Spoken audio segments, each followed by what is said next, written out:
सगळ्यात प्रथम तर सगळ्यांना जय शिवराय, जय ज्योतिबा आणि जय भीम सगळ्यांना आणि जय संविधान.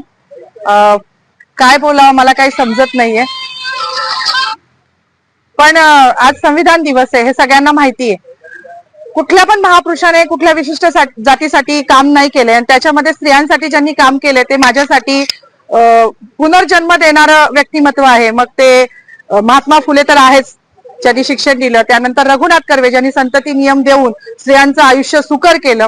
आणि तिसरे म्हणजे जे कायमच ज्यांना पिढ्यानपिढ्या त्यांचं ऋण फिटणार नाही असे डॉक्टर बाबासाहेब आंबेडकर, ज्यांनी हिंदू कोड बिल, म्हणजे आज मला शोकांतिका आहे की मी जेव्हा जय भीमचा नारा लावला तेव्हा मला पोलीस स्टेशनला घेऊन येणारी जी महिला होती तिला पण म्हटलं, बाई आज तुझी वर्दी घालून मला घेऊन चाली ना पोलीस स्टेशनला, हे पण त्या बाबासाहेबांची कृपा आहे बरं तुझ्यावर.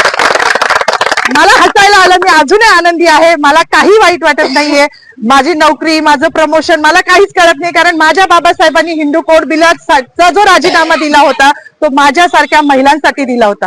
त्यांना माहिती होतं का भविष्यात माधवी जाधव जन्माला येणार आहे नाशिकमध्ये आणि ती माझ्या अस्तित्वासाठी लढणार आहे, नव्हतं माहिती. पण आमचं अस्तित्व निर्माण व्हावं, आज ज्या बसल्या आहेत ना तिकडे मंत्रिमंडळात डोक्यावर पदर घेऊन निवडणुक्या पुरत्या, त्या पण बाबासाहेबांच्या जीवावर बसल्या आहेत.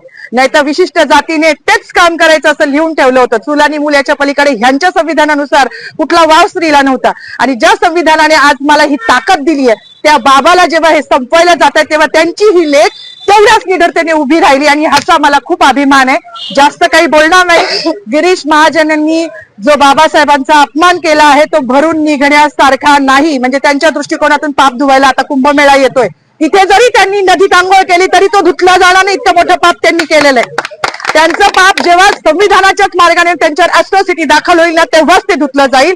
एवढीच माझी मागणी की त्यांच्यावर अॅट्रॉसिटी दाखल करावी, अन्यथा ह्याच ठिकाणी मी उपोषण चालू करणार आहे. केलंच आहे असं समजा, जोपर्यंत त्यांच्यावर अॅट्रॉसिटी दाखल होत नाही. बाकी मला काही म्हणायचं नाही. पुन्हा एकदा जय भीम. डॉक्टर बाबासाहेब आंबेडकरांचा